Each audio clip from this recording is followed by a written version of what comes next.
Y'all, I can't even give a chapter review in this. The Marriage of Your Dreams, A Woman's Guide to Understanding Her Man. Chapter 1 is talking about what's with his mother anyway. And it says that men kind of marry their mother, but they said they don't intentionally do it. They were like, some men didn't even know they were marrying their mother until they got the questionnaire and was like, there are similarities between my wife and my mother. Yes, you guys marry your mother, you marry your trauma. Whatever your trauma point is, that's what you marry. Why? Because that's what you're used to.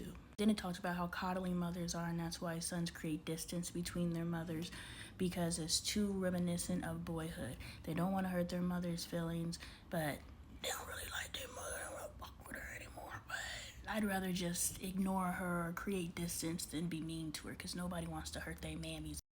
And then it said the men who did not see similarities between their wives and their mothers is because they deliberately went and found the opposite of their mother. And someone comes to mind who does not date black women. And then I think about their mother, and I'm like, yeah, I can see that. If my mother was a representation of all black women, because to a little boy who is, this is their exposure in this capacity, in this depths, their mother is their only exposure to black women. And if their mother is a tyrant, yeah, I'm going in the complete opposite direction. Let me keep reading, y'all, because I'm on page 17 of 30 pages in chapter 1, and ooh, this is good and spicy. As they become independent, many men quickly become irritated by her habits, uncomfortable with her proximity, and view her as uninteresting and even exasperating. Like, I don't ever want to be exasperating.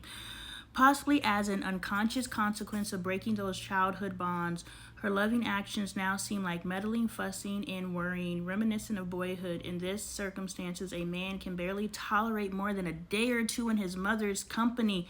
Men quickly learn to only make perfunctory visits or brief obligatory phone calls to their mothers. This is something that I warned Dre about. I was like, you don't want to be the my kids only come around for holidays parent. You don't want to be my kids only call me on my birthday parent. I send a text. and sometimes I think today's his birthday. Oh, Facebook reminded me. Like, that's where I'm at in my parent-child relationship, and that's not what I desire for myself and my children.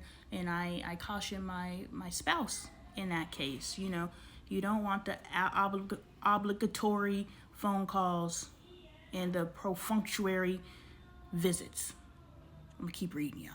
I feel like I gotta read this book out loud. It's just because I don't want to be this mother. I love my son so greatly, but I'm definitely not a coddling mother. Like, y'all motherfuckers independent of me. Y'all don't need me. But I love our relationship because it's a soul connection. You know, it's not a let me do all this stuff. No, I could just sit and talk to my little boys, and one's 7 and one's 5, and we could just sit and talk and kick it and just be in each other's energy. Like, I don't think that ever gets old. You know what I'm saying? But I know time and place, he's going to move on and create his own life. But yeah, I don't see how I could become problematic, but I'm paying attention, right? So those men with healthy, loving relationships with their mothers seem rather far and few in between. Realistically, after he becomes a man, a son has little need for his mother in his life except for nostalgic purposes. The fuck? Like, I'm gonna keep reading, but damn, mama ain't got no place after, and once he hits adulthood, where's your value? Where's the value? Like I said, when I pass away, I want my kids to throw their bodies on my casket, even though I'm getting cremated. This is a visual. I need my kids to throw their bodies on the casket because they're going to miss me so much, because I hold so much value and purpose in their life. I don't want my children to mourn the idea of me. Why are you sad your mom's dead? Well, because she's my mom and she's dead. I don't want my children to be able to list any one thing that I did for them. I want them to have listlessness. There's no list that can contain the value I bring to my children's lives. And I will end it with this, and then I'll do my synopsis. But when we were driving home from the library, wealth of information, we were driving home. There was this little boy. He had to be preschool age. With his little backpack, he was the cutest. He was walking, they got off the bus with his mom, and so he was pointing at cars, and I thought maybe he was pointing at us, so I kept watching, but there's a car in between us, so I was waiting to see if he, on the other side of the car, he would point back at us so I could wave at him. You know, clearly he's explorative and interested, so I wanted to engage him. But he was just pointing at cars, and the whole time his mom is just walking next to him on her phone, looking down at her phone while her son is like, look, mom, look, mom, look, mom. And I was like, dang, I get it, but she is really missing out on a core memory opportunity. Like, he could think, you know, I remember when me and my mom, and guess what? Tomorrow's not promised. So she's not guaranteed to be here tomorrow. The baby's not here guaranteed to be here tomorrow. So half of y'all's regrets in death is because you did not take advantage of opportunities. So how beautiful would it be is I remember when me and my mom used to walk down the street, and I would be like, look, look, look. And she would play what color the car is, or she would play spot the license plate, or she would play whatever, engaging activity. You know, then you create a core memory.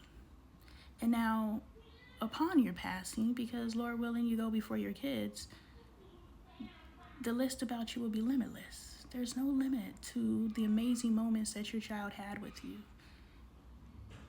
And I just knowing that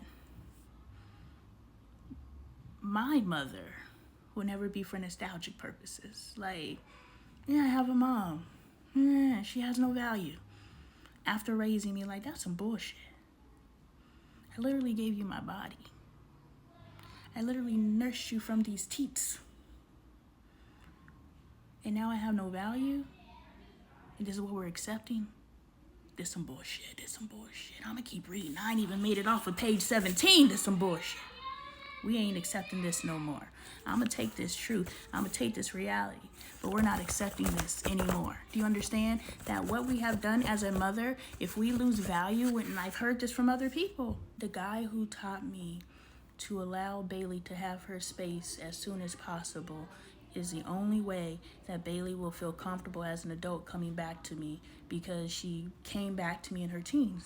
The guy who taught me that told me because his mother kept that space between them and she was so strict and wouldn't allow him. Anyway, he said that his mother had such like no leniency with him that when he got out, one, he went crazy because he could finally do what he wanted to, and two, when he found himself in some stuff, he went to his peers. He didn't go back to his mama. Why? Because he never went to his mom. Why am I gonna go to my mom and say, yeah, I got an itch? What I'm supposed to do about that? When you never even let me talk about sex to you. Why am I gonna start talking to you about sex when I got some kind of issues going on because of sex? So I can hear I told you so, or I didn't tell you nothing, you know? So I'm gonna take Rick's truth here, but we're not accepting this. I'm not going to be mom in novelty. I'm gonna be freaking mom, period. Let me keep reading, because this done made me upset. This what we raising? I only got a 7 and a 5-year-old. I don't know what I'm raising. But apparently, this what we out here raising.